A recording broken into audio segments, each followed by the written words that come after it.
Je vous prie d'excuser ces quelques minutes de retard. Nous allons donc démarrer notre conseil d'agglomération.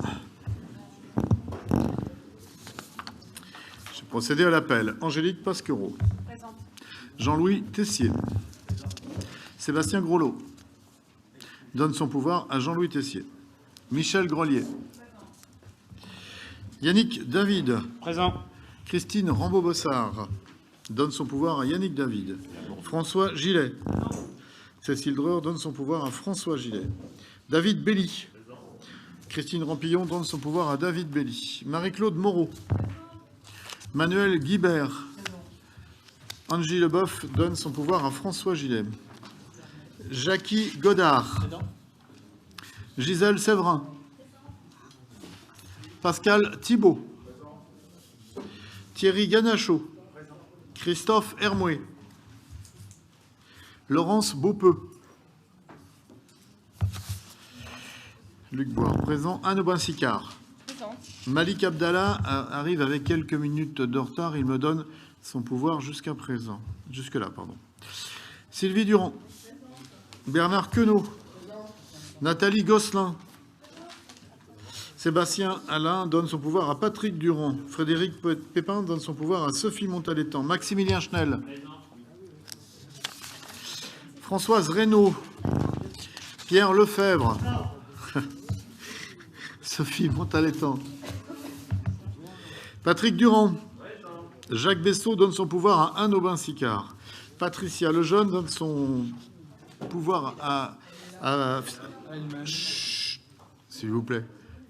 Patricia Lejeune donne son pouvoir à Sylvie Durand pour la fin de séance. Es-tu là, Patricia? Merci. Philippe Porté. Dominique Boisseau-Rapito. Guy Battiot. Martine Chancaille donne son pouvoir à Stéphanie Barra pour la fin de séance. Présente, Martine. Stéphanie Barra. Florence Lemaire. Nicolas Hélary. Bernadette Baridier. Alexandra Gaborio. Présente. Laurent Favreau. Présent. Joël Delamure. Présent. Merci.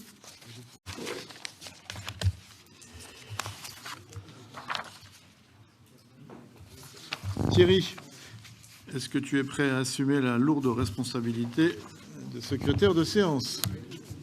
Merci.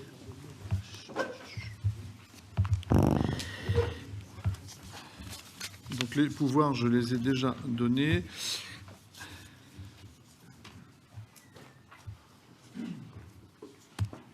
La prochaine séance aura lieu le 9 novembre 2021. On va pouvoir démarrer. Jackie Godard avec la première délibération qui porte sur le projet de schéma de mutualisation 2021-2026.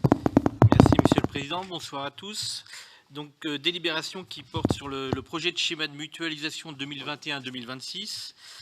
Donc l'élaboration et la mise en œuvre d'un nouveau schéma de mutualisation 2021-2026 est une obligation réglementaire et surtout un formidable outil de coopération entre collectivités pour un développement du territoire efficient. Un large travail de concertation a été conduit au cours du premier semestre portant sur le bilan du précédent schéma de mutualisation 2015-2020 avec l'écoute des attentes des communes membres. Ce travail s'est caractérisé par une phase de bilan et de projection sur des actions potentielles à mettre en œuvre. Le présent projet de schéma de mutualisation fixe des orientations du magazine Roche Plus, qui concerne cette fois la modification de la répartition entre la ville et la clé de répartition entre la ville et l'agglomération, donc avec 63% pour la ville désormais et 37% pour l'agglomération. Et enfin, l'avenant aura pour objet aussi de permettre à chaque membre du groupement de commander des prestations pour des besoins qui lui sont propres. Et dans ce cas, la clé de répartition ne s'appliquera pas. Merci. Y a-t-il des votes contre? Des abstentions? C'est adopté. La numéro 9, Manuel Guibert, toujours. Et donc cette fois, c'est pour un groupement de commandes pour le marché d'assistance et de conseil juridique. Donc il est proposé un groupement de commandes entre l'agglomération, le CCAS de La Roche-sur-Yon, et donc il y aura 10 membres au total, donc avec des communes de l'agglomération. La Roche Agglomération sera désignée comme coordonnateur de ce groupement de commandes. Donc 5 lots compose ce groupement de commandes avec des montants maximum fixés pour chacun des lots. Donc vous avez le détail dans le projet de délibération, hein, et il est donc proposé d'autoriser la signature de cette convention de groupement de commandes et d'autoriser également la signature des marchés qui seront attribués par la CAO.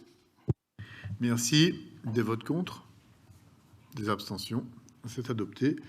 Yannick David, pour la numéro 10. Bonsoir à toutes et à tous. Nous sommes dans le contexte de la dérogation au repos dominical. La loi du 6 août 2015 a assoupli les possibilités d'ouverture des dimanches et a placé cette dérogation sous l'autorité du maire, après avis consultatif du conseil municipal et puis du conseil d'agglomération. Donc après consultation des associations et groupements des commerçants, il vous est proposé pour la ville de La Roche-sur-Yon de valider ces 12 dimanches, ou en tout cas de donner un avis, puisqu'il ne s'agit que d'un avis, sur ces 12 dimanches dérogatoires. Merci. Madame Chantecaille.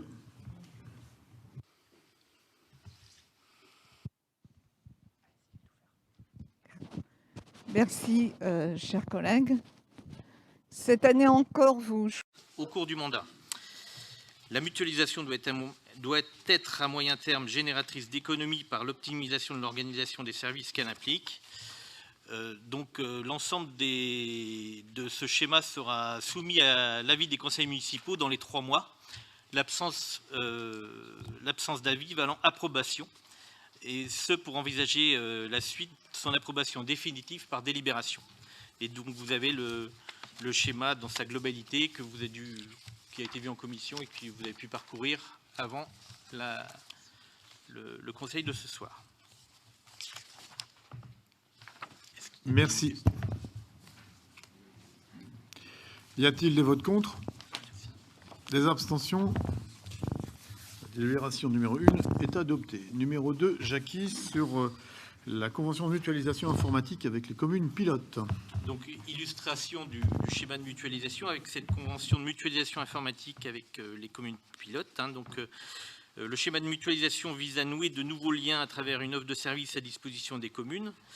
La Roche-sur-Yon agglomération, à travers la DSIN, la Direction des systèmes d'information et du développement numérique, propose d'aller plus loin et de mettre à disposition auprès des communes membres de l'agglomération une infrastructure informatique centrale, partagée et couverte aux communes, des logiciels métiers, certains étant déjà accessibles aux communes, comme le droit des sols, les cycles, les bibliothèques, la gestion des infrastructures sportives, des prestations d'assistance et de maintenance technique sur les équipements informatiques dans les communes, un support technique auprès des agents des communes, ainsi qu'une offre de formation informatique réalisée en interne.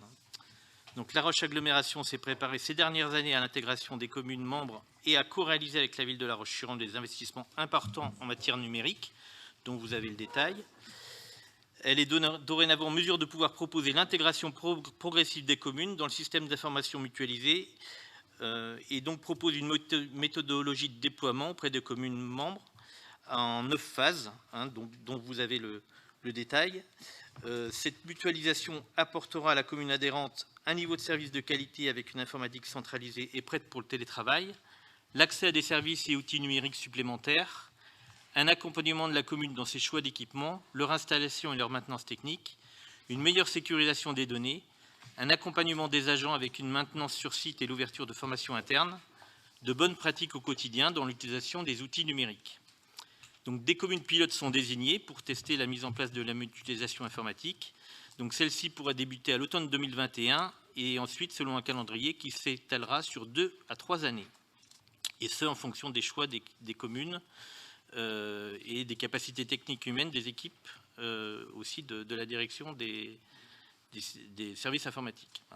L'engagement pour la mutualisation est formalisé par la signature d'une convention entre l'agglomération et chaque commune adhérente pour une durée d'1 an. Cette convention détaille l'objet et le périmètre de la convention, les modalités préalables d'adhésion, les différentes étapes de la mutualisation et les obligations de chaque partie, ainsi que le périmètre d'intervention. Donc, il y a 3 communes qui démarrent. Donc, ce sont La Ferrière, La Chaise-le-Vicomte et Torigny, qui seront donc les 3 communes pilotes. Vous avez la convention aussi en annexe. Merci. Y a-t-il des votes contre? Des abstentions? La délibération est adoptée. Je passe la parole à Manuel Guibert pour le PIC. Donc, tout à fait. Donc, concernant le Fonds national de péréquation des ressources intercommunales et communales, donc je rappelle qu'après 3 prélèvements qui ont été opérés de 2017 à 2019 sur notre territoire, donc aucun prélèvement de ressources n'a été effectué en 2020 et ni pour cette année 2021. Donc, le solde notifié s'élève au total à 2 805 111 €. Donc, comme le prévoit notre pacte fiscal et financier qui était prolongé jusqu'au 31 décembre prochain, donc ce fonds de ressources intercommunales et communales est perçu en totalité par l'agglomération. Donc en contrepartie, vous vous souvenez, donc un mécanisme de garantie de la dotation de base de notre DSC a été mis en place. Il nous est donc proposé d'attribuer l'intégralité de ce fonds à La Roche Agglomération. Merci. Y a-t-il des votes contre? Des abstentions? La délibération est adoptée. Numéro 4, Donc, pour la commune de Rive-de-Lyon, toujours. Oui. Donc, concernant le fonds de concours additionnel qui a été créé, vous savez, donc, suite au fonds de relance intercommunal et régional de la région des Pays de la Loire, donc l'agglomération reçoit l'intégralité de ces deux fonds, 1 060 000 €. Et en contrepartie, un fonds de concours additionnel pour l'ensemble des communes de l'agglomération a été mis en place, doté de 424 000 €. Donc Rive-de-Lyon sollicite sur ce fonds 26 318 € qui lui étaient fléchés. Et cette somme sera destinée à financer les travaux de rénovation thermique dans les écoles. Merci. Des votes contre? Des abstentions? La délibération est adoptée. Manu pour la numéro 5. Donc même chose, cette fois pour la commune de Némy, donc qui sollicite sur le même fonds que précédemment, donc la somme de 21 424 € qui lui était aussi destinée, donc cette fois pour des travaux de rénovation dans l'école publique Saint-Exupéry. Merci. Des votes contre? Des abstentions? La délibération est adoptée.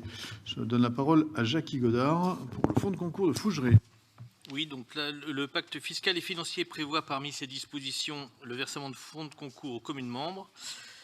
La loi de finances rectificative reporte exceptionnellement au 31 décembre l'adoption d'un nouveau pacte fiscal et financier. La commune de Fougeray sollicite au titre de son enveloppe de base de fonds de concours une participation de l'agglomération, donc à hauteur de 20 834 sur des travaux de voirie qui s'élèvent à 66 072 €.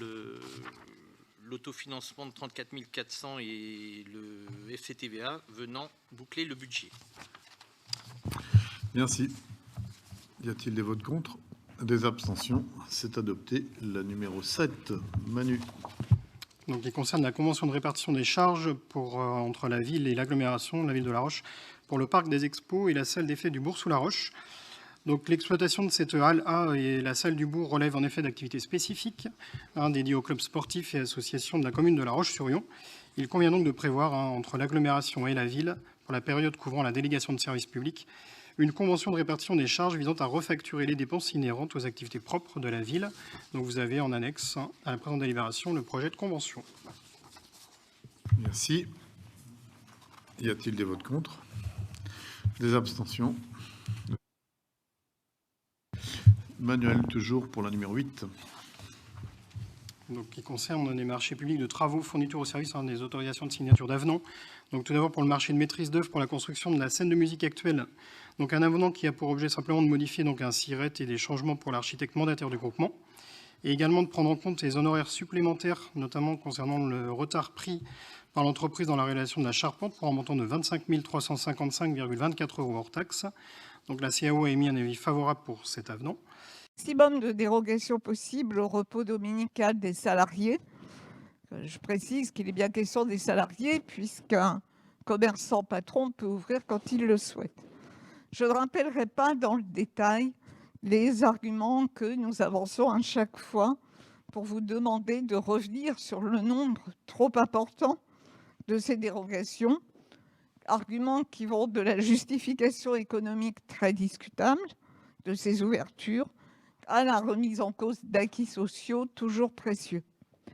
Mais il nous semble important de souligner aujourd'hui combien cette proposition est à contre-courant des leçons que nous devrions tous tirer collectivement, à la fois de la crise sanitaire et de l'urgence climatique, si clairement soulignée dans le dernier rapport du GIEC.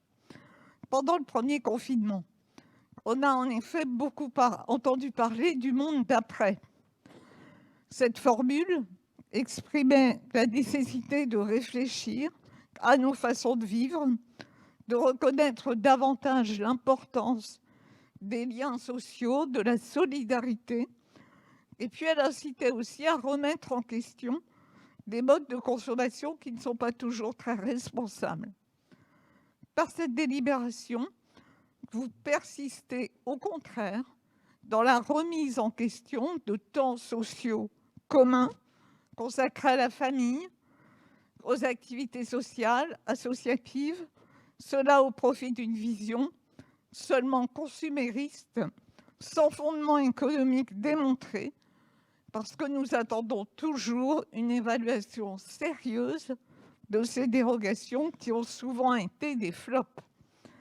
Notre vote contre est donc un message d'appel à la responsabilité sociale et environnementale dont l'agglomération ne doit pas s'exonérer. Je vous remercie. Merci Mme Chanteca. Monsieur Battiot.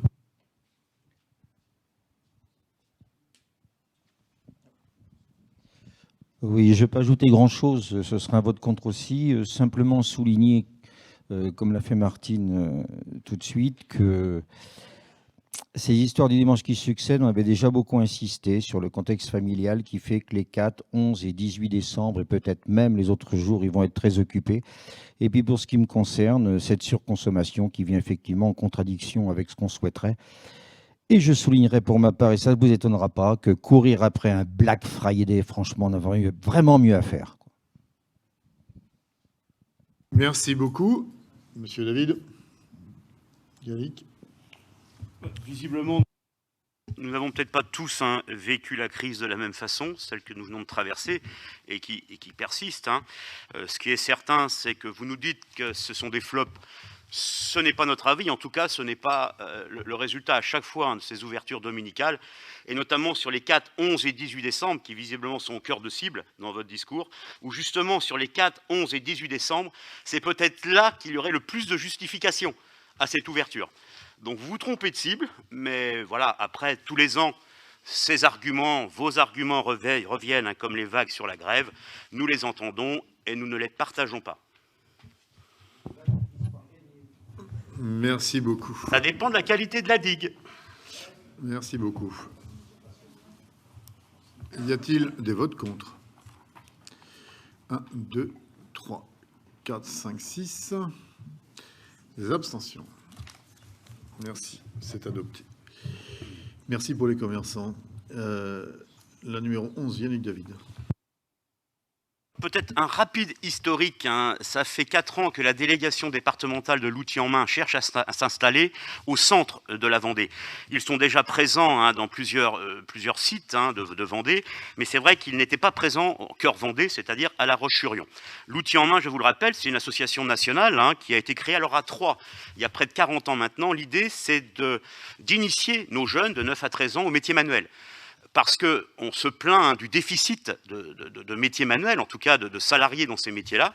Mais je crois que le problème, c'est aussi peut-être l'initiation et qu'on ne montre pas à nos jeunes tout l'intérêt de ces métiers très jeunes. Autrefois, on avait le pré-apprentissage qui fonctionnait très bien.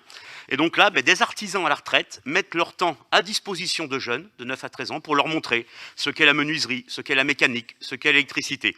Alors c'est vrai que depuis quelques années, mon cher Luc, on tournait autour de l'agglo pour trouver un site. On a trouvé un site à la Chaise-le-Vicomte. Alors très simplement, on a installé des modulaires pour pouvoir les accueillir, avec quand même l'idée, c'est de les fidéliser davantage sur la Chaise-le-Vicomte dans un autre bâtiment.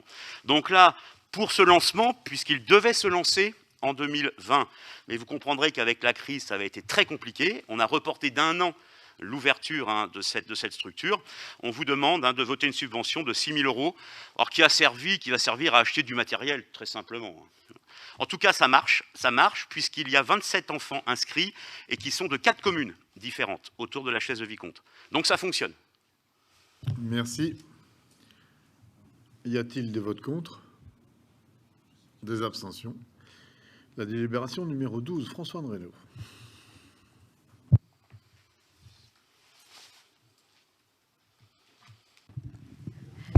Bonjour à vous tous et toutes. C'est une délibération sur le syndicat mixte de gestion pour l'université, le CUD, donc le centre universitaire départemental à La Roche-sur-Yon. Vous avez voté en début d'année une subvention de 600 000 € pour le CUD et après discussion avec la présidente de l'université de Nantes, Karine Bernot, et un courrier qui a été envoyé à la fois au département et à l'agglomération, puisque nous finançons à 50-50 le syndicat mixte de gestion, une demande nous est faite d'une subvention exceptionnelle de 15 000 € pour l'année 2021.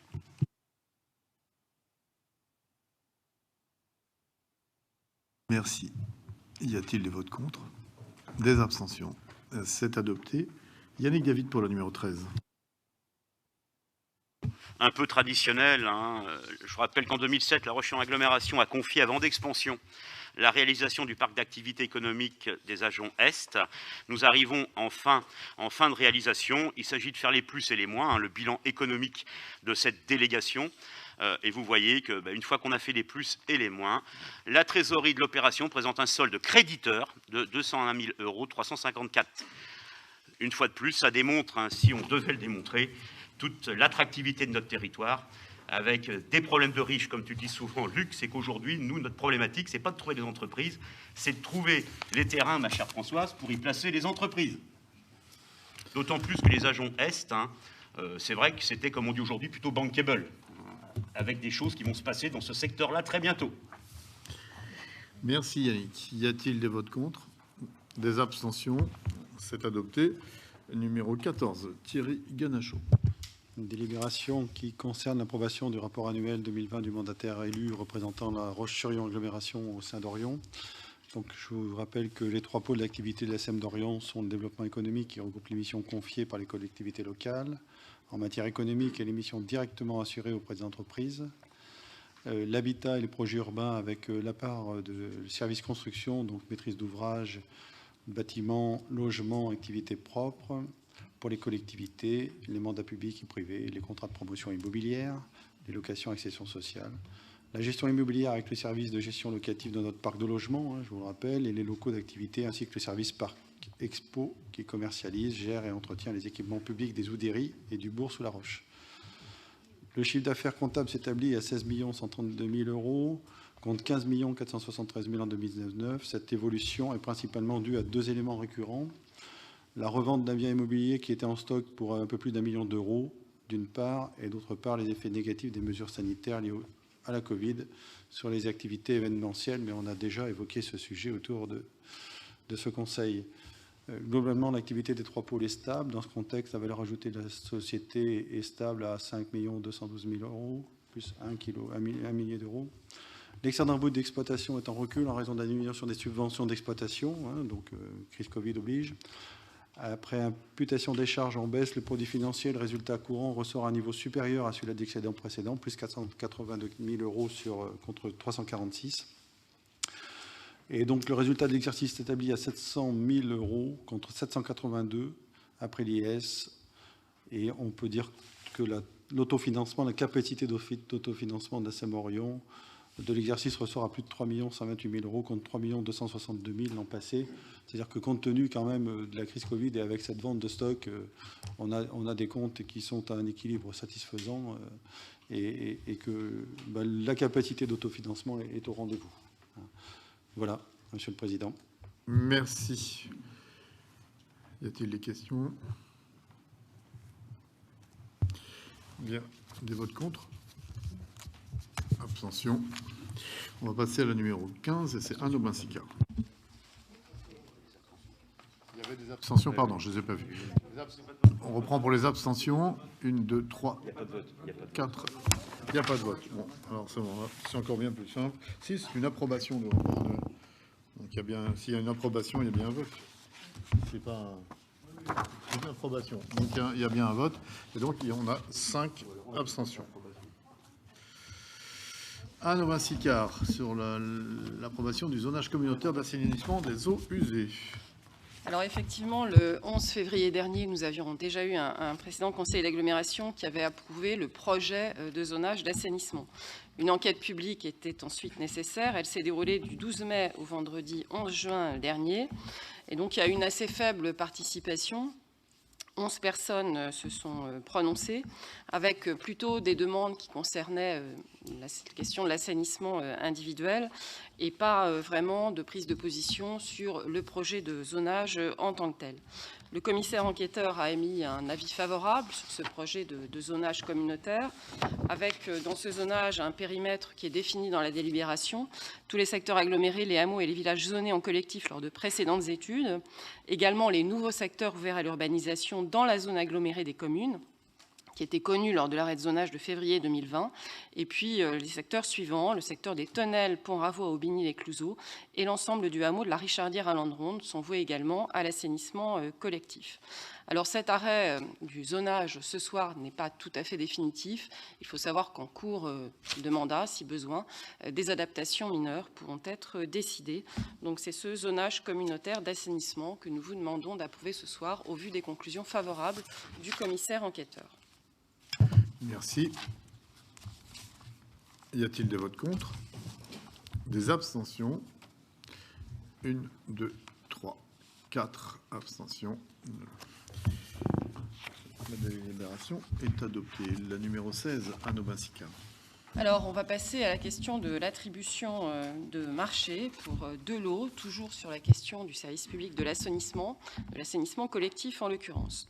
Alors, nous avons effectivement 2 lots. Un premier lot qui concerne les communes de La Roche-sur-Yon, Mouilleron-le-Captif et puis la commune déléguée des Clouseaux, avec les réseaux de collecte et de transport des eaux usées, également les postes de relèvement et les ouvrages de traitement, sachant qu'il y a 10 ouvrages de traitement dans ce premier lot.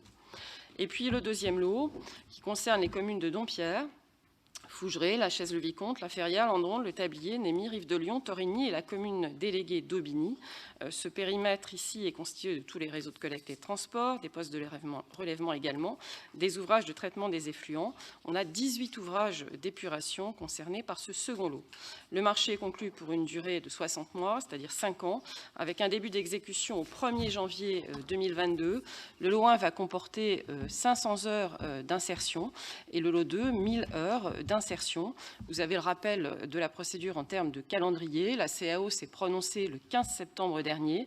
Le lot 1 a fait l'objet d'une attribution à la SOR pour un montant de 2 892 357,34 € et le lot 2 à Suez pour un montant de 5 099 452,56 €. Donc ce sont ce soir l'attribution de ces 2 marchés que nous vous demandons d'approuver. Merci. Y a-t-il des votes contre? Y a-t-il des abstentions? 1, 2, 3, 4, 5. La délibération est adoptée. Numéro 17. Anne Aubin-Sicard. Alors sur cette délibération, c'est une délégation de service public qui concerne la station actuelle de Moulin-Grimaud que nous vous proposons. Nous avions débattu de ce sujet il y a 1 an et nous avions décidé sur ce périmètre actuel de la station de Moulin-Grimaud d'acter le principe d'une délégation de service public. Alors vous avez tout le rappel de la procédure extrêmement détaillée qui est rappelée dans le corps de la délibération. Vous avez notamment un début de procédure qui a démarré le 12 janvier 2021. Et puis le 16 mars, nous avons commencé l'ouverture des plis. Il y avait à cette époque 3 candidatures officielles de la part de Veolia Eau, de la part de Suez Eau et de la part de la société SOR. La société STGS a adressé un courrier à l'agglomération pour indiquer qu'elle n'était pas en mesure de fournir une réponse relative à cette délégation de service public. Je passe les éléments de détail de la procédure. Retenez que la commission de délégation de service public s'est réunie à 2 reprises, le 31 mars 2021 pour procéder à l'examen des candidatures et à l'établissement de la liste des candidats admis à présenter une offre, et puis une deuxième fois le 3 juin 2021 pour procéder à l'analyse des offres. Un temps d'audition s'est ensuite déroulé à 2 reprises, et donc le 4 août dernier, Manuel Guimert a informé les candidats de la clôture des négociations. Les négociations étant donc achevées, eh bien ce soir, nous vous proposons de retenir pour cette délégation de service public l'offre de la société Suez Eau France, qui est apparue la plus adaptée à la fois sur le plan technique et sur le plan financier. Grimaud, que nous devons amener en fin de vie dans l'attente de la construction de la future station, c'est en l'occurrence la délégation de service public qui nous avait paru la plus adaptée. Donc ce soir, nous sommes dans cette prolongation, l'attribution tout simplement de cette délégation de service public. Merci. Y a-t-il des votes contre? 1, 2, 3, 4, 5. Des abstentions? Une abstention. La délibération est adoptée. La numéro 18, présentée par Alexandra Gaborio. La délibération concerne l'exploitation du service public de gestion des eaux pluviales et l'autorisation de signature des marchés. Une procédure de consultation a été lancée pour l'exploitation du service public des eaux pluviales sur le territoire de La Roche-Agglo. Il s'agit de la gestion des usagers, de l'entretien et de la maintenance des réseaux de collecte et des ouvrages de rétention des eaux pluviales. La procédure était décomposée en 2 lots. Le lot 1 pour les communes de La Roche-sur-Yon, Mouilleron-le-Captif, la commune déléguée des Clouseaux et les zones d'activité économique. Et le lot 2 pour toutes les autres communes, avec une variante alternative obligatoire pour l'entretien des espaces verts et l'adaptation de la fréquence des passages en fonction de la typologie des bassins, en incluant une clause sociale pour l'entretien des espaces verts et l'adaptation de la fréquence des passages en fonction de la typologie des bassins. Chaque lot a fait l'objet d'un accord cadre à bon de commande et à titre accessoire à marché subséquent. La durée de chaque accord cadre est fixée à 1 an à compter du 21 janvier 2022 ou, à défaut, à la date de notification si celle-ci est postérieure, et pourra être reconduite 3 fois. La commission d'appel d'offres s'est réunie le 15 septembre et a attribué les marchés pour le lot 1 à l'Assor de La Roche-sur-Yon avec un montant estimatif annuel hors taxe de 269 460 € et 8 centimes, et pour le lot 2 également à l'Assor avec un montant estimatif annuel à 224 563 € et 9 centimes. Il vous est proposé de prendre acte de ces attributions et d'autoriser le président ou son représentant à les signer. Merci. Y a-t-il des votes contre? Y a-t-il des abstentions? La délibération est adoptée. Nous allons passer à numéro 19. C'est Anne Aubin-Sicard. Oui, une délibération classique dans son principe, une convention de transfert des réseaux d'eau usée et d'eau pluviale, en l'occurrence pour un lotissement situé à La Roche-sur-Yon et pour les îlots 2 et 3 de la tranche 6 du lotissement des domaines de la Bressardière. Donc c'est une rétrocession qui se fait à titre gratuit à l'issue des travaux de viabilisation. Donc c'est le principe du transfert à titre gratuit que nous vous demandons d'approuver et la convention qui est également jointe en annexe de la délibération. Merci. Y a-t-il des votes contre? Des abstentions? La délibération est adoptée. Numéro 20, contrat territorial des eaux du lait, Anne Aubin-Sicard. C'est un contrat particulièrement important que nous vous proposons ce soir, un contrat que nous partageons avec d'autres maîtres d'ouvrage et qui concerne un espace particulièrement important, le bassin versant du lait et tous les affluents du lait sur une surface de 1300 km², avec donc un premier maître d'ouvrage qui est le syndicat mixte du bassin du lait, qui est compétent au titre de la GEMAPI, l'agglomération qui est donc compétente aussi au titre de la GEMAPI, et puis Vendéo via le volet pollution diffuse. Alors ce contrat territorial eau, il a plusieurs objectifs et le principal d'entre eux consiste à réduire les sources de pollution ou les dégradations physiques des milieux aquatiques. Il est basé sur un certain nombre d'études et puis il va faire l'objet d'un programme d'action en 2 temps, 2 périodes de 3 ans, puisque c'est un contrat de 6 ans. Alors l'agglomération intègre, elle, ce contrat pour 2 périodes différenciées. Les 2 premières années pour achever les travaux de continuité écologique que nous avons entamés depuis 2017 sur Lyon. Et puis pour la deuxième partie du contrat, donc les 4 dernières années, pour des travaux qui vont concerner un autre cours d'eau du territoire, qui vont concerner l'Ornay. Alors pour information sur l'Ornay, eh bien, nous travaillons avec un bureau d'études, Hydro-Concept, qui remet à jour des données anciennes qui datent de 2010. Et donc au vu des données qu'aura compilées ce bureau d'études Hydro-Concept, eh bien, nous aurons un programme d'action qui permettra d'être affiné pour des interventions sur ce cours d'eau qu'est l'Ornay. Alors vous avez peut-être regardé le contrat qui est particulièrement conséquent. Il y a un accompagnement financier de diverses entités, la région, le département, l'agence de l'eau Loire-Bretagne, et donc l'agglomération va signer ce contrat aux côtés de Vendéo et aux côtés du syndicat mixte du bassin du lait dans les prochaines semaines, si vous l'approuvez. Merci. Y a-t-il des abstentions? Y a-t-il des votes contre? La délibération est adoptée. J'ai laissé la parole à Thierry Ganachaud pour le droit de préemption urbain, avec une délibération modificative.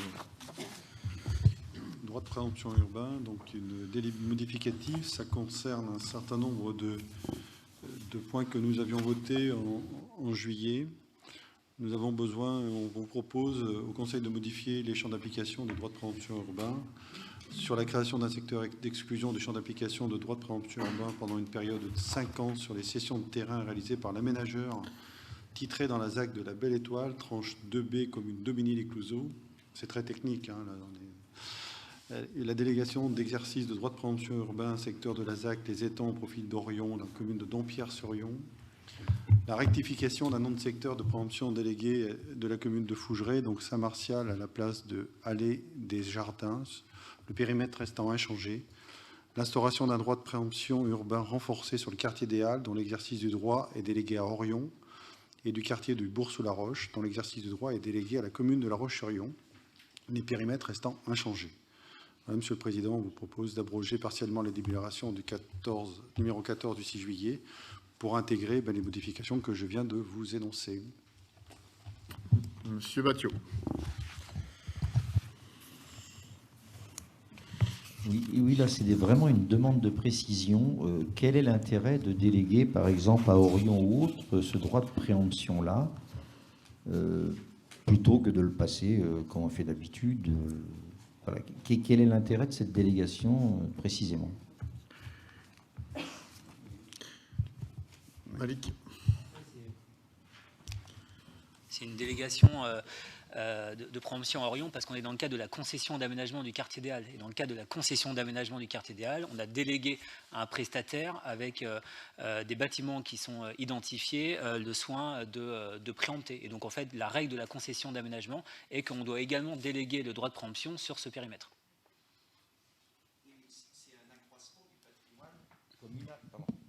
C'est un accroissement du patrimoine communal. Est-ce qu'on peut déléguer ça à une SEM? C'était le sens de ma question. Et quel est l'intérêt de le faire? C'est ça que je ne comprends pas, puisque on sait à l'avance, il y a une programmation sur le quartier des Halles, on l'a vu plein de fois. Quel est l'intérêt de déléguer pourquoi la commune ne le fait pas directement, puisque c'est son patrimoine à elle qui s'accroît? C'est le sens de ma question. Alors non, c'est pas le. Alors d'une part, c'est la loi. Premièrement, donc on applique la loi. Et deuxièmement, c'est que vous avez un périmètre d'attention particulière d'une collectivité. Les acquisitions qui sont réalisées par Orion dans le cadre de la concession d'aménagement ne rentrent pas dans le patrimoine de la ville, puisque la majorité du temps, je prends l'exemple de la galerie Bonaparte, il n'y a pas de préemption, parce que c'était d'accord à l'amiable, mais Orion achète des bâtiments et le revend derrière à un promoteur immobilier. Donc on n'accroît pas le patrimoine de la collectivité. Dans le cadre de la concession d'aménagement, la ville ne sera pas propriétaire de ces bâtiments. Justement, on a délégué à Orion le soin d'acheter, rénover, revendre, relouer, mais c'est Orion qui restera propriétaire de ces bâtiments. Merci. Y a-t-il des votes contre? Des abstentions? C'est adopté. Malik, puisque tu as la parole pour la numéro 22 sur la déclaration de mise en location. Oui, merci Monsieur le Président. Je vous propose cette délibération. Alors il y aura une autre délibération au Conseil municipal de La Roche-sur-Yon, parce que vous allez voir que ça concerne essentiellement la commune de La Roche-sur-Yon, mais la compétence habitat est une compétence d'agglomération. Alors l'instauration de la déclaration de mise en location, c'est ce qu'on appelle le permis de louer, pour ceux qui connaissent mieux. L'objectif aujourd'hui, c'est de pouvoir augmenter une veille sur des bâtiments dans des quartiers anciens, le quartier des Halles. Vous avez en annexe d'ailleurs le périmètre de la mise en place de ce permis de louer qui sera, on en parlait juste avant, mis en place sur le périmètre de la concession d'aménagement des Halles, qui est le périmètre qui a été identifié sur La Roche-sur-Yon avec un bâtiment un peu plus ancien et un bâtiment dont on sait où il y a le plus de petits logements et le plus de logements dégradés. L'objectif ici, c'est de pouvoir mettre en place une déclaration de mise en location.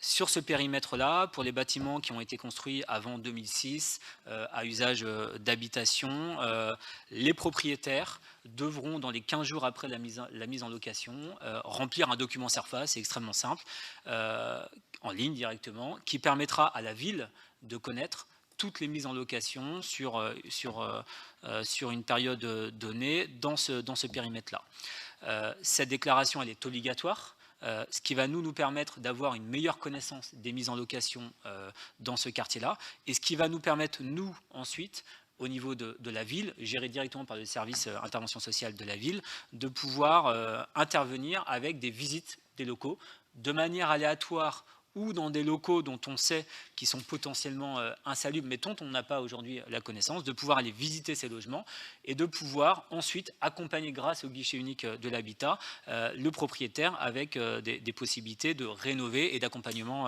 financier. On vous propose du coup cette première délibération ici, puis une délibération à la ville. C'est une entrée, alors c'est à titre expérimental jusqu'à la fin du PLH, donc à la fin 2022. Et c'est une délibération qui va commencer à faire durer la durée en fait minimum qui est de 6 mois. Nous devons en fait, entre la délibération et la mise en place de ce dispositif, 6 mois qui va permettre de bien consolider le dispositif, mais surtout d'informer les propriétaires de cette obligation-là. L'objectif aujourd'hui, c'est de ne pas être contraignant, c'est-à-dire qu'on ne va pas interdire aux propriétaires de louer, mais on va demander par contre d'être informés et derrière on va pouvoir contrôler. C'est une première étape dans ce permis de louer et à la suite de cette expérimentation, on discutera en commission et on délibérera ou non sur la poursuite de ce dispositif, sur la fin ou au contraire sur son accélération, que ce soit dans ce quartier ou dans d'autres quartiers potentiels. Merci, Monsieur Battiot.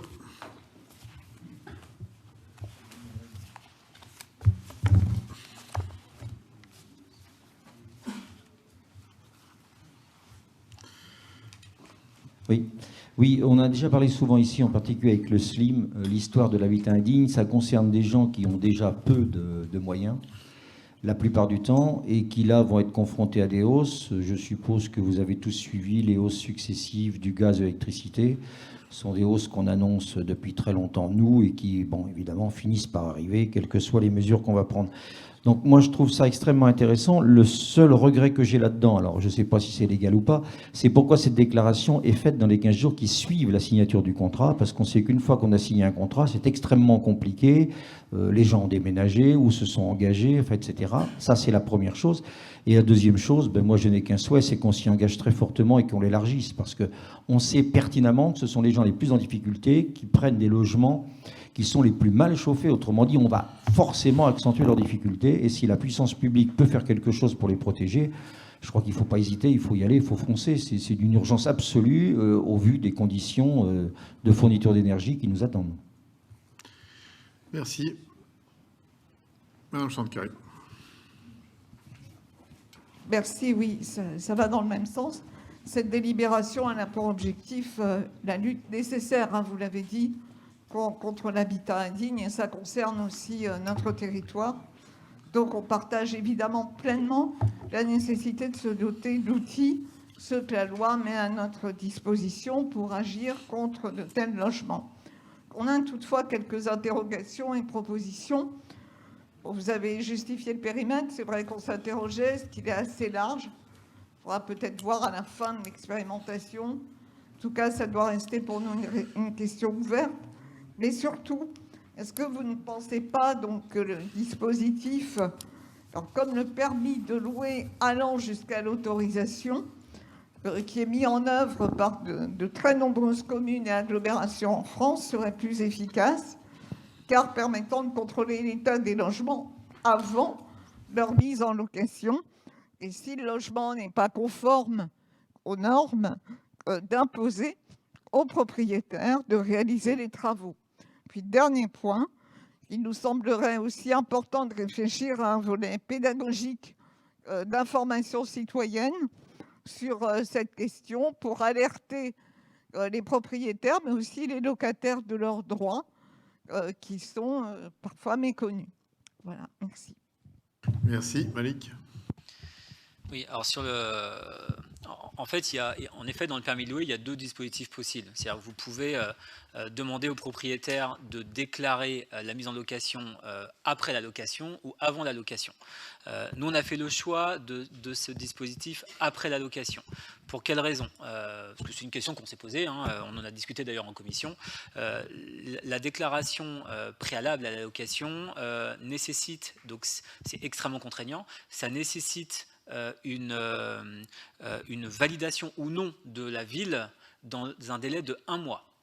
Ça veut dire que le propriétaire va déclarer qu'il va louer son logement dans un délai d'1 mois. Si au bout d'1 mois, la mairie n'a pas validé, ça bloque la mise en location.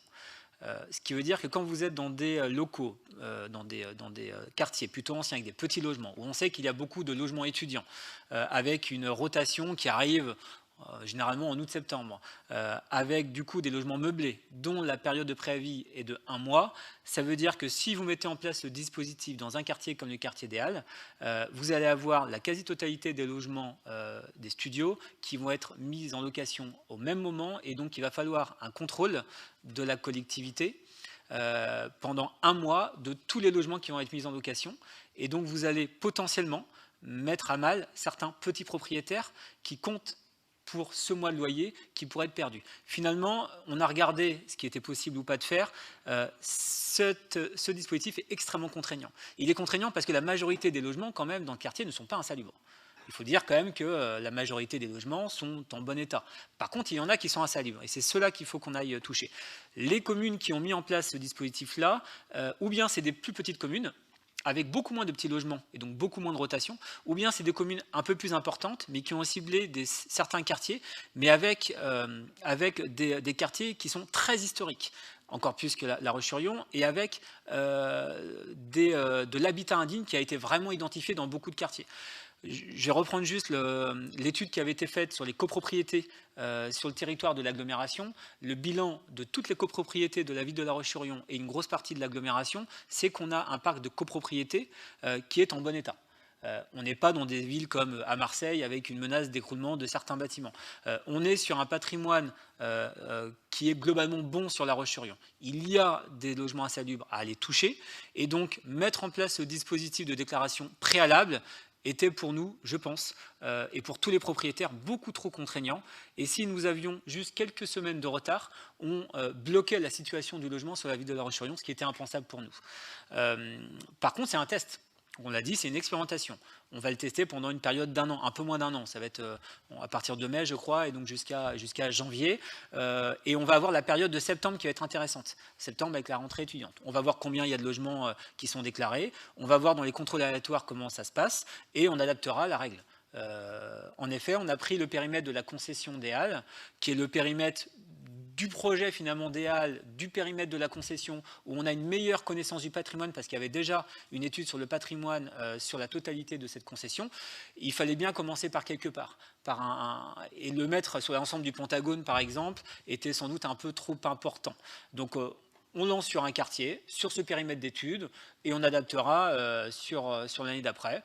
Peut-être qu'on se rendra compte que ce dispositif n'est pas nécessaire. Peut-être au contraire qu'il faudra l'accentuer. Et donc là, on aura des choix à faire à ce niveau-là. Monsieur Bathiot. Juste un complément. Est-ce qu'on en avait déjà parlé, je ne sais plus dans quel cadre, mais est-ce qu'il n'y a pas des échanges à avoir avec les services sociaux qui savent en général où se situe l'habitat indigne. Donc du coup, à la fois croiser un périmètre plus large et un ciblage plus précis. On le sait. Pour ceux qui suivent les familles en précarité, très très souvent, les demandes sont en fin de mois parce que les logements sont complètement insalubres et impossibles à chauffer. Donc, est-ce qu'il n'y a pas un croisement à faire à ce niveau-là et mieux ciblé l'année prochaine, si on poursuit? Alors, le croisement, il a été fait, et c'est justement pour ça que le quartier des Halles a été ciblé, parce que c'est le périmètre où il y a le plus de difficultés sur le logement.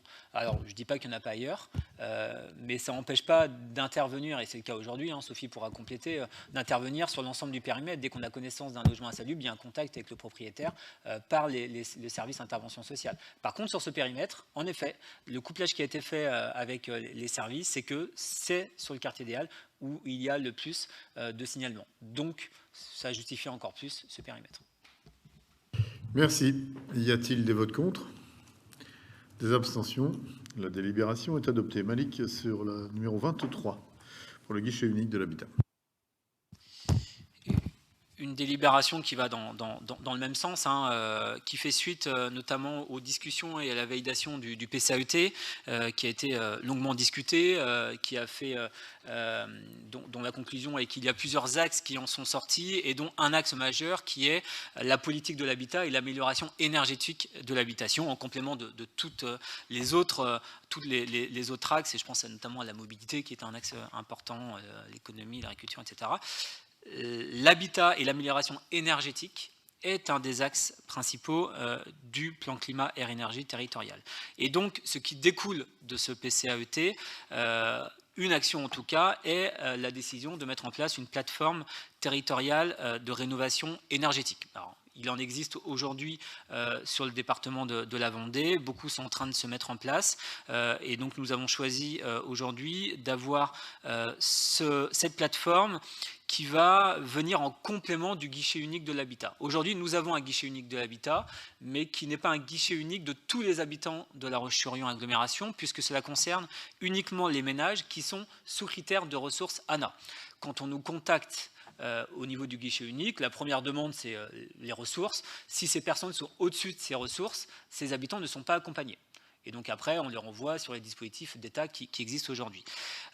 La difficulté, c'est qu'avec les nouveaux dispositifs d'État, et je pense au C2E qui existe depuis un petit moment, mais surtout avec MaPrimeRénov', il y a eu un boom des rénovations énergétiques, et c'est très bien, mais on s'est rendu compte qu'il y a eu un boom des rénovations énergétiques pour un type de travaux.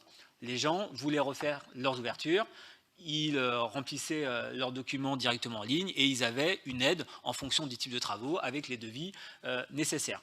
Et on a arrêté de capter une partie de la population qui était sous ressources ANA, mais on n'a pas capté non plus cette population-là qui faisait des travaux de rénovation, et donc ça allait dans le bon sens, mais qui aurait pu faire beaucoup plus. L'objectif ici, c'est d'élargir ce guichet unique de l'habitat pour qu'il devienne vraiment un guichet unique de tous les habitants de La Roche-sur-Yon agglomération pour les questions de rénovation énergétique. Et j'insiste sur la question énergétique, c'est qu'il n'est pas question ici d'accompagner des habitants qui voudraient refaire leur cuisine ou faire des travaux de confort. Nous visons avec cette plateforme territoriale des rénovations énergétiques étiquette A et étiquette B. Pourquoi ? Parce qu'il nous semblait qu'il fallait viser l'excellence au niveau énergétique et qu'il fallait commencer par accompagner une centaine de ménages, et on espère 200 l'année d'après, sur vraiment emmener les habitants à réfléchir de manière globale à leur rénovation. Donc comment ça va se dérouler concrètement ? C'est un système d'entonnoir.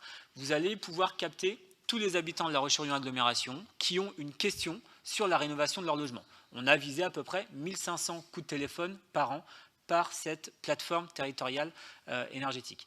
Dans ces 1500 personnes, certains sont sous les critères de ressources ANA, et dans ce cadre-là, ils vont être traités comme c'était le cas avant avec notre OPA, notre opération d'amélioration de l'habitat, avec un prestataire qui existe déjà, et donc il y aura une visite sur site, un accompagnement, une visite technique, un avis, et après un accompagnement financier.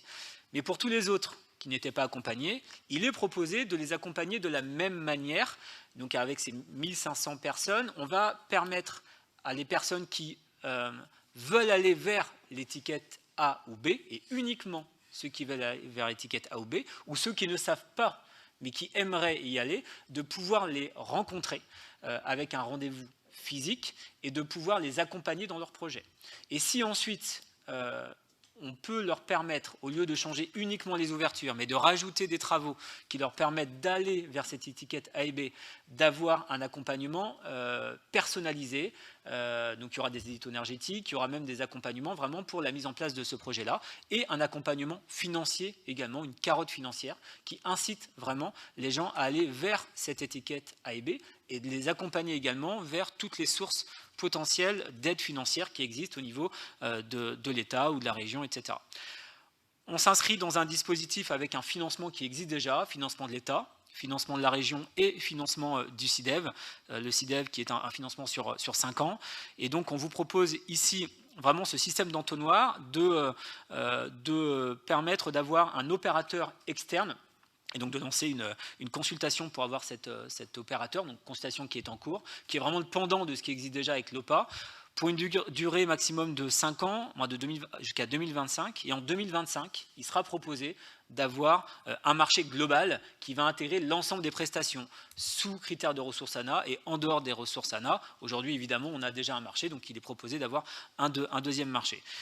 En termes de financement, on a un objectif sur les 5 ans d'avoir une mobilisation financière, 830 000 € quand même sur l'accompagnement de ce public, en plus des incitations financières des propriétaires à équivalence de 300 000 € par an.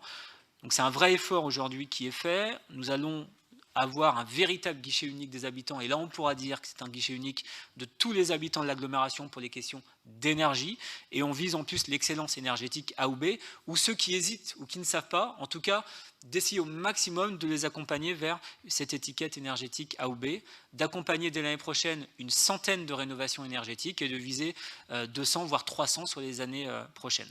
Et donc il vous est proposé d'élargir les missions du guichet unique de l'habitat d'une part, mais aussi d'aller chercher les subventions, et notamment auprès de la région et du CIDEV, mon cher Laurent, qui accompagne assez fortement ces rénovations énergétiques. Merci. Monsieur Battiot. Oui, pour connaître un petit peu ce dossier par ailleurs, je crois qu'on ne peut qu'approuver la démarche qui est faite là, c'est absolument indispensable. On va pas reprendre tout le débat qu'on avait eu plusieurs fois en commission, mais c'est extrêmement compliqué à comprendre, mais si on ne va pas tout de suite viser des critères très haut placés, on va passer à côté de la transition énergétique. Parce que quand on fait des travaux dans sa maison, en général, on n'y revient pas avant un certain nombre d'années. Donc il ne faut vraiment pas se tromper là-dessus, et je partage. Si vraiment l'ambition, c'est d'aller sur des critères A ou B, il ne faut absolument pas hésiter. Par contre, après, bon, on verra le détail de l'appel d'offres, là, je ne vais pas en parler là, mais il faudra vraiment aussi aller vers si possible, une extrême tarification. On a souvent parlé avec le CIDEV des différentes aides. C'est très souvent une espèce de jungle pour s'y retrouver. Donc, il faudra vraiment prêter une très, très grande attention quand il y aura un accueil des gens. Il faut vraiment cibler d'abord l'accueil pour que les gens ne soient pas dégoûté par le côté rébarbatif des aides. C'est vraiment des dossiers complexes, et je répète ce que j'ai dit tout à l'heure, hein, on ne pourra pas passer à côté avec la hausse des prix d'énergie actuellement, donc il ne faut vraiment pas se tromper là-dessus, et plus on sera ambitieux, mieux ce sera. Je pense même que le budget sera insuffisant si on va être à la hauteur des besoins dans les années à venir. Merci, monsieur Larry.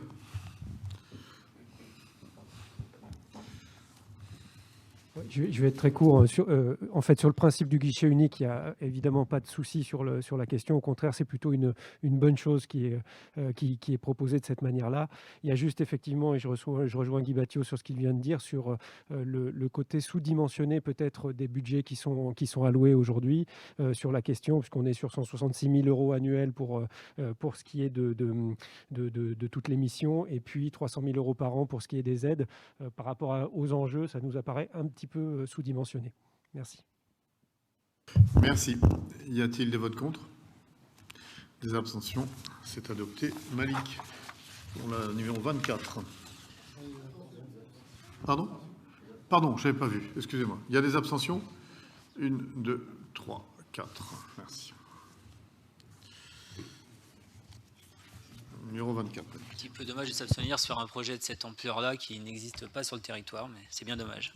Une délibération sur alors un nom assez rébarbatif sur le plan partenarial de gestion de la demande de logement social et d'information des vendeurs.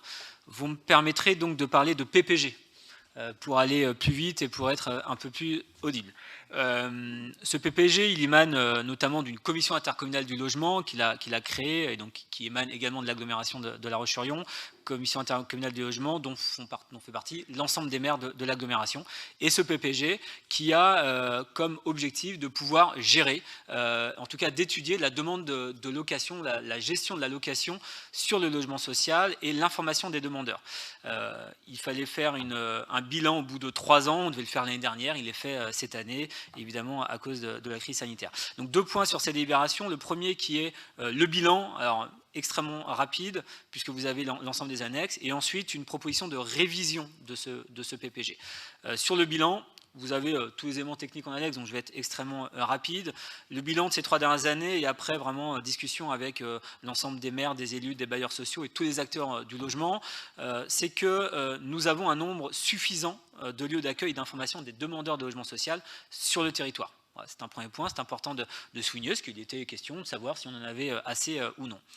On a une demande de logement social qui est toujours plus importante, concentrée évidemment sur la ville-centre, hein, mais également sur les communes de l'agglomération.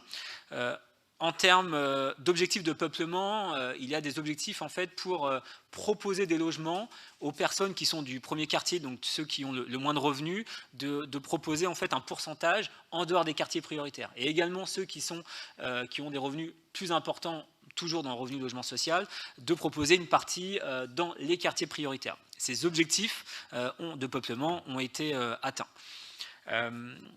Ensuite, on a une nécessité, alors ça fait aussi partie des nouvelles règles qui ont été mises en place, de loger davantage de publics prioritaires, puisque l'État a, lui, son contingent préfectoral, et les bailleurs sociaux ont, depuis quelques années, également des obligations sur l'accueil de publics prioritaires. Et donc là, il y a un petit effort également à faire à ce niveau-là. Un engagement des bailleurs qui est à définir à suivre dans les prochaines conventions d'utilité sociale, notamment pour les mutations internes. Donc il y a vraiment un travail à faire sur les mutations internes à l'intérieur du parc social. Une volonté réaffirmée, c'est important, parce qu'il y a un travail qui est en train d'être fait sur le délai anormalement long. On a un délai anormalement long qui augmente sur le territoire, à l'image de la France, on n'est pas épargné. Évidemment, plus de demandes de logements sociaux, beaucoup moins de rotation du parc. Hein. Il n'y a pas une différence énorme finalement en tant que par rapport au nombre, l'augmentation du nombre de demandeurs et l'augmentation du nombre de logements. Finalement, si ces deux courbes sont à peu près équivalentes, on devrait avoir finalement pas plus de difficultés qu'avant de pouvoir loger les habitants dans le parc social. La difficulté, c'est qu'on a une rotation beaucoup moins importante qu'avant. Les gens restent dans le logement social, tout comme ils restent dans le logement privé. C'est une crise globale du logement, et donc du coup, cette rotation et ce parcours résidentiel d'aller vers de l'acquisition ou d'aller vers de la location de logements privés se fait beaucoup moins. Et donc les gens restent beaucoup plus dans le logement social. Ce qui fait qu'il y a un délai qui est anormalement long, qui augmente. Et aujourd'hui, on est à plus de 15 mois. Et donc il y a un travail là qui est en train d'être fait sur ce qu'on appelle le ventre mou finalement des demandes de location. C'est ceux finalement qui ne sont jamais proposés ou ceux qui sont toujours proposés en numéro 2 ou numéro 3. Donc ceux finalement qui n'ont jamais de logement et pourtant qui sont là depuis 15 mois. Et il y a un gros travail qui a été fait par les bailleurs en lien avec le service habitat de l'agglomération pour identifier ces personnes, d'où ils viennent, pourquoi ils n'ont pas eu de proposition. Et donc on est arrivé à resserrer et chacune des personnes qui auraient dû avoir une proposition ont eu une proposition assez récemment, mais ça ne va pas assez loin. Et il faut qu'on accélère ce mouvement pour que toute personne puisse bénéficier d'un logement, en tout cas que ce ventre mou puisse être vraiment analysé. Et également dans le bilan, une nécessité de construire davantage de petites surfaces, qui est aujourd'hui la principale demande des demandeurs de logements sociaux. Ça, c'était le premier point, j'ai été très rapide, je pourrais répondre aux questions s'il y en a. Le deuxième point, qui est une révision de ce PPG et une proposition d'intégrer en expérimentation la cotation. Aujourd'hui, il y a des commissions d'attribution de logements qui attribuent des logements avec des critères, avec du coup de l'humain derrière, puisque ce sont des choix d'élus, de services et de représentants du personnel et des locataires. Nous avons aujourd'hui une obligation d'aller vers la cotation et donc d'avoir une pondération en fonction des critères et donc quelque chose d'un peu plus automatique. Obligation qui devait être mise en place au 1er janvier 2022 et qui a été décalée à fin 2023, normalement. Donc nous n'avons aucune obligation aujourd'hui de mettre en place la cotation sur le territoire. Néanmoins, pour ne pas subir cette cotation et de pouvoir analyser les critères, on souhaite mettre en place le plus rapidement possible cette cotation. Toujours en ayant les deux choix. Vous aurez le choix de la cale, donc voilà, numéro 1, numéro 2, numéro 3, et vous aurez à côté la cotation, avec des pondérations qui ont été travaillées en commission et sur un groupe spécifique avec les élus de l'agglomération, qui nous permet du coup d'aller vers une cotation plus ou moins importante sur tel critère de telle typologie de personnes, etc. L'idée, en fait, c'est de comparer les deux. C'est de voir est-ce que finalement, dans la cotation, on n'aurait pas, finalement, est-ce que dans la cale, on n'aurait pas imaginé plutôt faire remonter la personne qui est numéro 1 dans la cotation. Et pourquoi d'ailleurs il est numéro 1 alors qu'il n'apparaît même pas du tout dans les propositions de cale. Ça va permettre de pouvoir comparer et ça va permettre surtout de pouvoir affiner ces critères de cotation pour avoir en 2023 l'obligation de mettre en place la cotation avec tout de suite des critères qui vont être généralisés et qui vont être surtout acceptés par les bailleurs, par les élus locaux et au sein des cales qui va permettre finalement de faire remonter les personnes qui ont le plus de mérite finalement d'avoir un logement, tout en ayant à l'esprit que la cale est souveraine et que c'est une aide à la décision et qu'à la fin, c'est toujours la commission d'attribution de logement qui décidera de l'attribution de logement. Donc deux choses, hein. D'une part le bilan du PPG et cette proposition de révision. Merci. Monsieur Bathiot. C'est un petit peu à la périphérie de la délibération. Je voudrais réagir par rapport à ce qui se passe à Mouilleron-le-Captif en ce moment et dire que s'il ne m'appartient pas de juger d'un projet dont les élus sont assez grands pour les défendre, un certain nombre de propos que j'ai pu lire sont pour moi complètement inadmissibles de la part de certains habitants. Je crois qu'on se doit tous, on vient d'en parler à plusieurs reprises ici, s'assurer et mutualiser à l'échelle de l'agglo que des logements sociaux puissent être proposés. Voilà, je voulais le dire ce soir dans ce cadre-là. Merci. Y a-t-il des votes contre? Des abstentions? 1, 2, 3, 4. Merci Malik. Laurent Favreau, pour la numéro 25, sur l'aide au transport scolaire. Bien, Monsieur le Président, je ne vais pas être très généreux, contrairement à Malik, et c'est 1 million. Je vais simplement demander d'attribuer 316,68 € sur 2 dossiers qui sont arrivés en retard et qui concernent l'aide au transport scolaire.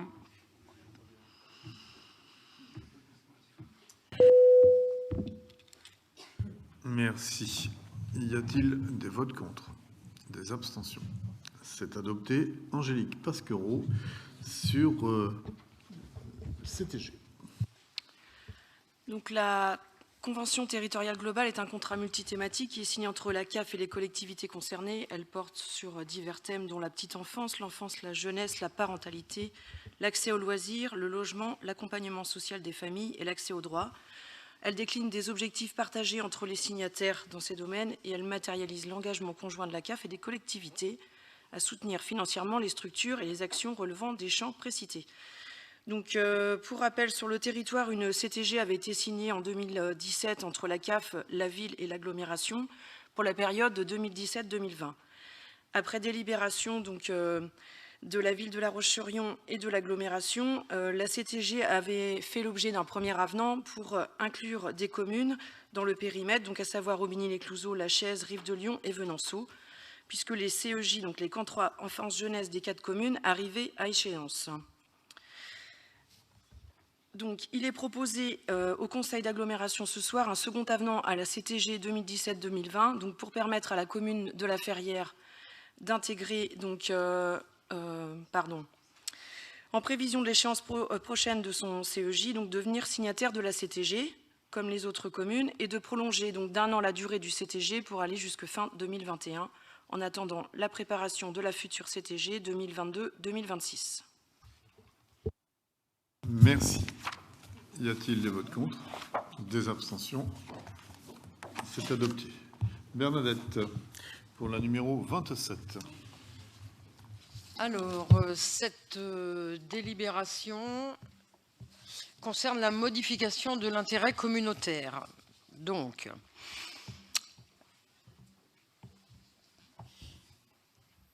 là, vous avez donc lu les projections pour les 25 années à venir. Donc, nous avons déjà des difficultés donc, avec des listes d'attente en EHPAD et en service de soins à domicile, avec le manque de médecins et les proches aidants fatigués. Donc, devant ces prévisions démographiques, il nous faut anticiper. Donc, pour mémoire, dans l'élaboration du projet de territoire 2020-2030, les élus du mandat précédent qui était conscient de cet enjeu, avait décidé dans l'axe 3, donc avait l'ambition de faire de l'agglo la capitale du bien-être à tous les âges, en mettant notamment en avant la nécessité d'adapter l'agglo au grand âge et à la dépendance. Il avait été proposé alors la création d'un centre intercommunal d'action sociale, donc d'un CIAS, pour conduire une politique gérontologique intercommunale ambitieuse et pertinente, et de développer les actions d'accompagnement à domicile. Par ailleurs, il y a eu les travaux donc, conduits par le cabinet KPMG, et il est apparu nécessaire à ce moment-là aux élus d'aller au-delà de la mutualisation des EHPAD, en décidant d'élaborer une politique gérontologique et de santé communautaire pour répondre aux besoins des seniors, depuis le domicile en passant par l'habitat intermédiaire jusqu'à l'EHPAD, donc dans une logique de parcours. Donc, sur le plan juridique, la gestion d'établissements médico-sociaux, notamment des EHPAD, implique donc pour un EPCI de s'appuyer sur un SIAS. Et par ailleurs, si un SIAS est créé, cela implique obligatoirement de lui transférer l'ensemble de la compétence action sociale. Donc tout cela signifie qu'il faut modifier l'intérêt communautaire d'action sociale. Or, actuellement, cet intérêt communautaire concerne donc la construction, l'aménagement, l'entretien et gestion des structures collectives d'accueil de la petite enfance, le CLIC, la MAIA et la participation aux visiteurs du soir. Depuis cette date de 2017, dernière délibération qui définissait l'intérêt communautaire, le CLIC et la MAIA ont été internalisés donc, par le département. Et nous avons gardé les actions de prévention. Et il y a eu une mise en veille de l'association Les Visiteurs du Soir. Donc il faut modifier l'intérêt communautaire qui ne correspond plus du tout à la réalité des choses. Donc il vous est proposé une méthodologie et un calendrier. Donc la phase 1, c'est la modification de l'intérêt communautaire et la création d'un SIAS en janvier 2022. La phase 2, donc, c'est l'installation du conseil d'administration, finalisation et préparation du transfert des gestions des EHPAD et finalisation du schéma directeur gérontologie, autonomie et santé. La phase 3, c'est le transfert en janvier 2023 des EHPAD, donc les 5 de La Roche et les autres, celles de Aubigny, Dompierre, Rive-de-Lyon, Mouilleron, La Ferrière, et la résidence autonomie de Némy et l'EHPAD de Venanceau avec ses 10 logements en résidence autonomie. Et ensuite, l'adoption par le conseil communautaire du schéma directeur gérontologie santé, la mise en œuvre de ce schéma dès 2023 ou ultérieurement. Donc nous avons déjà dit lors de la dernière commission solidarité que ce schéma gérontologique, il va être élaboré donc avec l'aide des élus de cette commission. Donc on leur a demandé d'être inventifs, créatifs, et toutes les idées seront bonnes à prendre, elles seront toutes étudiées, peut-être pas toutes retenues, mais en tout cas c'est l'occasion là de s'obliger à penser et à réfléchir quelque chose qui va nous aider à passer ce cap des... Enfin, moi, je dis un mur parce que là, dans 25 ans, on va se retrouver avec une population de personnes âgées quand même très importante. Et là, il faut absolument qu'on trouve des solutions avant. Donc voilà, on leur a demandé ça. Et je vous demande, vous, au conseil d'agglomération, de modifier cet intérêt communautaire de la compétence supplémentaire action sociale d'intérêt communautaire en retirant de la compétence la construction, l'aménagement, l'entretien et gestion des structures collectives d'accueil de la petite enfance et la participation à des actions en faveur de l'emploi. Donc on le suspend provisoirement, j'allais dire, en précisant la compétence supplémentaire action sociale d'intérêt communautaire de la façon suivante: favoriser et soutenir la prévention de la perte d'autonomie liée au vieillissement et de soutien aux aidants, et notamment donc assurer la gestion de l'espace entourage, ce que l'on fait déjà, favoriser les mobilités solidaires pour tous, préparer et acter le transfert de gestion des EHPAD publics au futur SIAS et élaborer et déployer un schéma directeur gérontologique. Voilà. C'est un vaste programme. Merci beaucoup. Monsieur Battiot. Oui, bonsoir. Je suis évidemment très favorable à ce qu'on ait cette approche-là, ce n'est pas le souci. Par contre, quand je lis phase 4, pourront être confirmées à ce moment-là les perspectives suivantes, création de nouveaux établissements, exemple, nouvelle répartition des places d'EHPAD autorisées, etc. Il me semble avoir entendu dire qu'on ne souhaitait pas la construction de nouveaux EHPAD. J'ai déjà ici parlé plusieurs fois avec des élus de la ville de l'habitat intergénérationnel. J'ai été très surpris l'autre jour dans une délibération de voir multigénérationnel qui m'inquiète un petit peu parce qu'à partir du moment où il y a une personne âgée, c'est forcément multigénérationnel. Donc le futur ou le conditionnel m'inquiète un petit peu ici parce qu'on va avoir une augmentation de la population âgée extrêmement importante. Donc je crois que là, il faut être très, comme on dit maintenant, proactif en ce domaine et mettre toutes les actions de notre côté, que ce soit les EHPAD, que ce soit à domicile, que ce soit intergénérationnel, etc. Donc j'aimerais bien que ce ne soit pas qu'un futur, quoi. Il faut s'y engager vite, autrement, encore une fois, là, on va passer à côté, quoi. Ça va nous tomber dessus et on va se retrouver confronté avec des gens qui n'auront pas de place dans les EHPAD. Je ne mets pas en question la volonté, hein, je mets en question la nécessité d'agir par rapport aux populations qui arrivent. Bernadette. Alors, la création des places d'EHPAD, donc actuellement, ça n'est pas possible puisque nous sommes le 5e département, donc en termes j'allais dire de dotation, non mais d'attribution de places d'EHPAD, mais on considère qu'à 11, on sera certainement plus fort face à l'ARS et pour négocier, qu'il y a aussi la possibilité de créer des résidences autonomie, puisqu'en fait, actuellement, il y en a 2. La possibilité d'en créer d'autres n'est pas interdite. Alors, je vous annonce quand même que nos 8 maisons intergénérationnelles du tablier vont enfin voir le jour. Donc, il y a quand même des possibilités. Après, les communes peuvent aussi apporter des projets.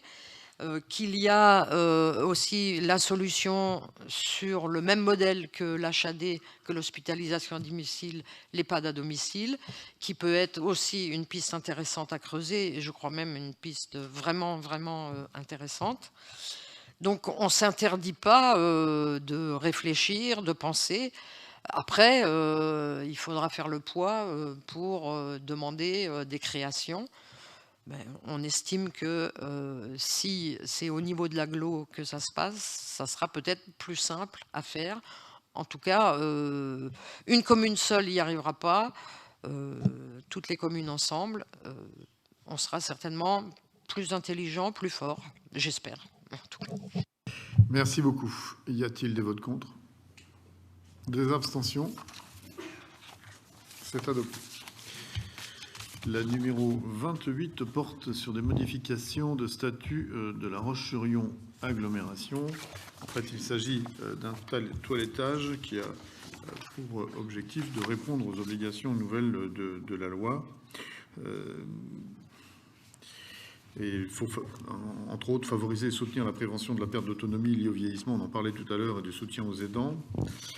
Et notamment assurer la gestion d'espace entourage. Donc il faut qu'on adapte notre règlement, favoriser les mobilités solidaires pour tous, préparer et acter le transfert de gestion des établissements d'hébergement pour les personnes âgées, élaborer et déployer un schéma directeur dans le domaine de la gérontologie.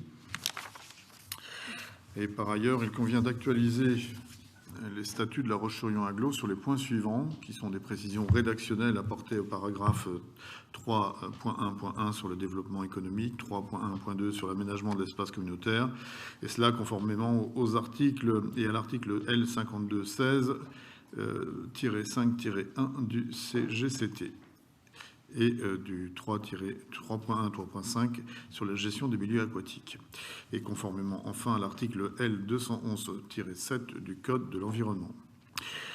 L'ajout aussi de paragraphes au 3.1.8 sur l'eau, au 9 sur l'assainissement, 10 sur la gestion des eaux pluviales et urbaines, et conformément à l'article 5216-5-1 du CGCT. La modification de la formulation compétences optionnelles et qui deviennent compétences supplémentaires, au paragraphe 3.2. La modification de la formulation compétences supplémentaires par le titre compétences facultatives, paragraphe 3.3, et l'ajout du paragraphe 3.3.2 relatif à l'organisation au soutien des projets et manifestations culturelles et sportifs. Et enfin, précision rédactionnelle apportée aux articles 3.3.7 sur la lutte contre les nuisibles et 9 sur l'emploi et l'insertion, et bien sûr la modification de l'EPCI pour le carré du théâtre. Voilà les modifications qui sont apportées. Y a-t-il des votes contre? Des abstentions?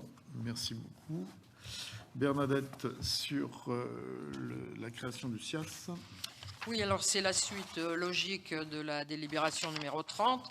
Donc on vous demande donc on vous propose de créer un centre intercommunal d'action sociale à partir du 1er janvier 2022 et de lui confier la mise en œuvre de l'action sociale d'intérêt communautaire, de fixer à 32 le nombre d'administrateurs du SIAS, donc 16 représentants du conseil communautaire, à raison donc d'un représentant par commune, à l'exception de La Roche qui en aurait 4.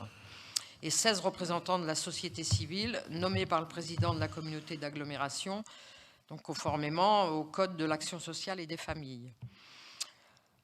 Donc l'élection de ces représentants du conseil communautaire se fera par un scrutin majoritaire à 2 tours de liste à bulletin secret. Le siège donc sera à La Roche-sur-Yon agglomération. On vous demande aussi, donc le SIAS, donc on va procéder au transfert de personnel et de biens mobiliers et immobiliers conformément au Code général des collectivités territoriales. Et donc on vous demande d'autoriser M. Luc Boire ou Mme Sophie Montalétan de réaliser les démarches nécessaires pour la création du budget du SIAS et les documents nécessaires pour la signature des documents nécessaires de mise en œuvre de la présente délibération. Merci. Y a-t-il des votes contre? Y a-t-il des abstentions? C'est adopté. La numéro 30 nous est présentée par Maximilien Schnell.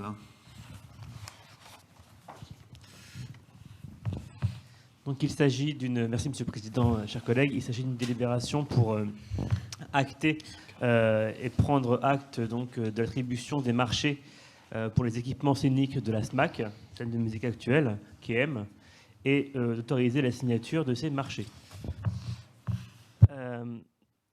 La SMAC, vous le savez, vous ne pouvez pas le rater, est en cours de construction, avec depuis quelques jours une nouvelle fresque qui l'orne sur 3 de ses façades.